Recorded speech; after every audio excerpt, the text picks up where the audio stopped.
warahmatullahi wabarakatuh. Perkenalkan, saya Dera Tribusbita, kelas Sosiologi 3C, NIM 190521100083. Di sini saya ingin memaparkan tentang perencanaan pembangunan Desa Karangrejo, Ujung Pangkang, Gresik dengan menggunakan 4 metode. Video ini bertujuan untuk memenuhi tugas UTS saya dalam mata kuliah Sosiologi Pedesaan. Simak video berikut ini. Metode yang pertama adalah social mapping atau peta sosial. Dalam peta ini berisi tentang luas wilayah desa, pola pemukiman penduduk, dan batas-batas desa. Desa Karangrejo terletak di Kecamatan Ujung Pangkang, Kabupaten Gresik, dengan luas wilayah 385,1 hektar yang dibagi menjadi 4. Wilayah pemukiman seluas 27 hektar, wilayah sawah atau tegal seluas 233,7 hektar, wilayah tambak seluas 119 hektar, wilayah perkantoran seluas 0,4 hektar. Yang penduduknya berjumlah 2.405 yang terbagi atas jumlah laki-laki sebanyak 1.192 dan jumlah perempuan sebanyak 1.215. Jarak tempuh antara desa ke kecamatan sejauh 5 km dan dari desa ke kabupaten sejauh 35 km. Fasilitas-fasilitas yang ada di desa seperti kantor pemerintahan,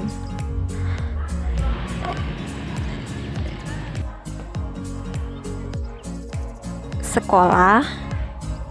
Dalam sekolah ini ada SD 1, MI 1, MTS 1, TK atau BAUD ada 2. Dan untuk TPQ ada 9. Pertama adalah TPQ Nurul Baiti. Yang kedua TPQ Al Ishaq. Ketiga TPQ Al Karimi. Keempat TPQ Ashifaiyah. Kelima TPQ Al Fatih. Keenam Yayasan Rawdatut Dirasatil Aitam. Ketujuh TPQ Al Khotimah. Ke-8 TPQ Al Mustafa. Ke-9 TPQ At Tahiriyah. Untuk peribadahan, masyarakat Karangrejo semuanya terdiri dari agama Islam. Dalam desa Karangrejo terdapat 1 masjid dan 2 musola. Batas-batas desa. Sebelah utara desa Karangrejo berbatasan dengan desa Pangkakulon. Sebelah timur desa Karangrejo berbatasan dengan Pangkawetan. Sebelah selatan desa Karangrejo berbatasan dengan desa Ketapanglor. Sebelah barat desa Karangrejo berbatasan dengan desa Kebonagung, di mana jika ada tetangganya yang sedang hajatan, mereka akan ikut membantu secara sukarela tanpa mengharap imbalan. Dan jika ada masalah antara tetangga, itu diselesaikan dengan cara kekeluargaan. Tapi jika diselesaikan dengan cara kekeluargaan itu tidak bisa, maka akan diproses secara hukum.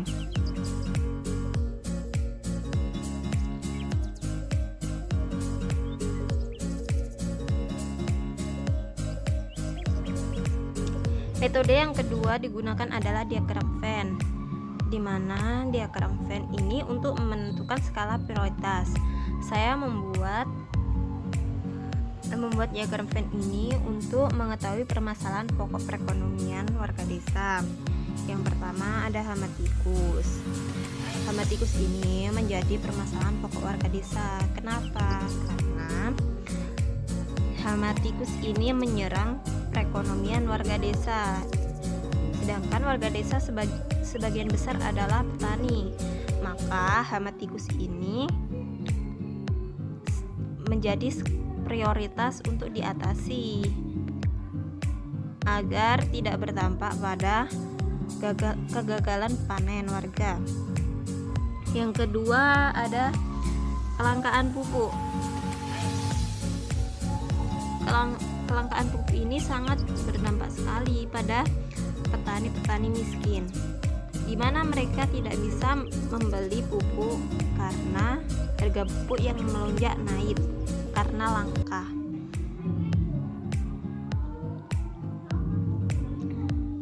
Yang ketiga ada kemiskinan, di mana kemiskinan ini di mana warga desa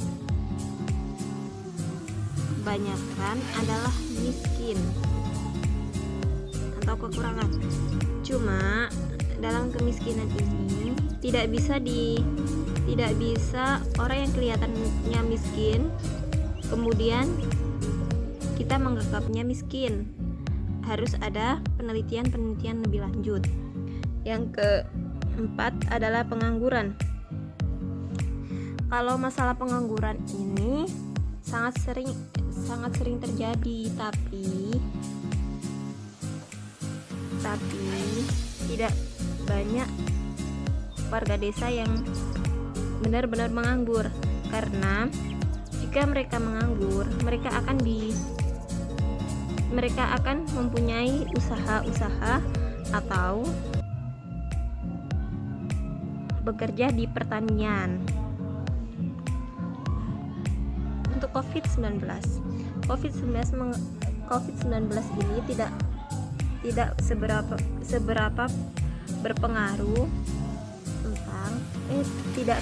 berpengaruh terhadap permasalahan ekonomian desa. Kenapa? Karena sebagian masyarakat yang berprofesi sebagai petani ini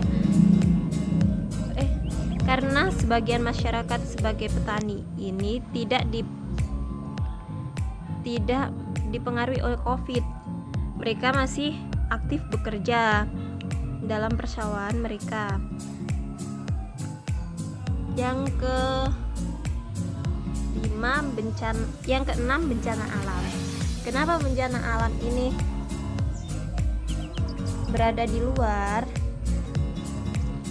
Karena di sini sangat jarang terjadi bencana alam. Bahkan tidak pernah terjadi bencana alam ini. Mengapa lingkarannya besar? Karena jika bencana alam ini terjadi, maka resikonya sangat besar bagi perekonomian warga, di mana warga akan kehilangan tempat tinggal dan warga akan mengalami kesenjangan ekonomi. Kelangkaan sumber pangan. Kenapa kelangkaan sumber pangan ini tidak termasuk dalam lingkaran ini? Karena kelangkaan sumber pangan ini sangat jarang terjadi, bahkan tidak pernah terjadi. Metode yang ketiga adalah food basket atau jaring-jaring makanan. Untuk kebutuhan sumber pangan sendiri yang penting beras. Yang pertama beras. Yang kedua ikannya, telurnya. Yang ketiga sangat besar.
metric scoring. Saya akan menjelaskan tentang permasalahan perekonomian di desa saya. Yang pertama, hama tikus. Frekuensinya ada 7, resikonya ada 5. Kenapa hama tikus ini cenderung tinggi frekuensinya? Karena hama tikus ini sangat berpengaruh pada panen penduduk, dimana jika hama tikus ini merusak tanaman penduduk, maka penduduk akan gagal panen. 2. Kelangkaan pupuk. Kelangkaan pupuk ini sangat besar pengaruhnya kepada petani-petani miskin. Frekuensinya ada 5 dan resikonya ada 4. Kelangkaan pupuk ini menyebabkan petani-petani miskin tidak dapat membeli pupuk, sehingga jika ingin membeli pupuk mereka harus berhutang dulu. Kelangkaan pupuk ini, jika petani-petani tidak membeli pupuk, maka tanaman mereka tidak akan subur, dan itu berdampak pada kegagalan panen juga.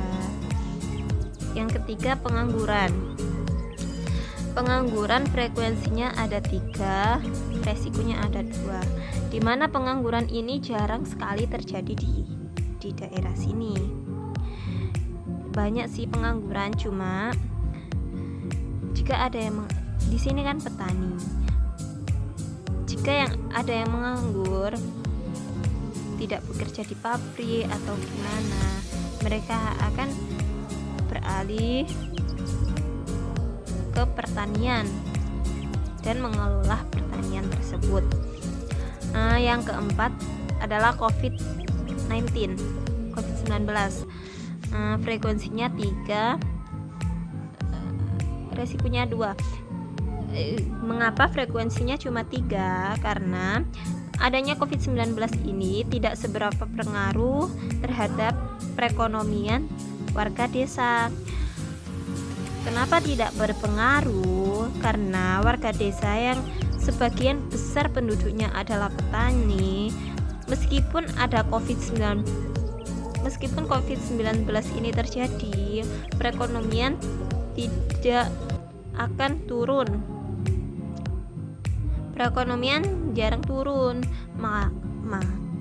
malah yang lebih berpengaruh terhadap perekonomian warga sini adalah hama tikus ini. Yang kelima, kemiskinan. Kemiskinan skornya, frekuensinya ada 5 dan resikonya ada 4, dimana kemiskinan ini masih sangat banyak terjadi di daerah sini. Tapi kemiskinan ini tidak semata-mata kita lihat dari rumahnya. Kemiskinan ini butuh penelitian yang lebih lanjut, karena sekarang miskin itu bermacam-macam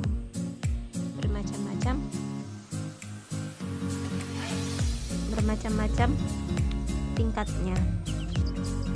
Bencana alam, frekuensinya ada 6, resikonya ada 5. Mengapa bencana alam ini frekuensinya tinggi? Karena meskipun bencana alam ini sangat jarang terjadi, tapi jika bencana alam ini terjadi sangat berdampak pada perekonomian warga desa, di mana perekonomian warga desa akan langsung turun. Itu adalah kelangkaan sumber pangan. Frekuensinya 0 dan resikonya 0.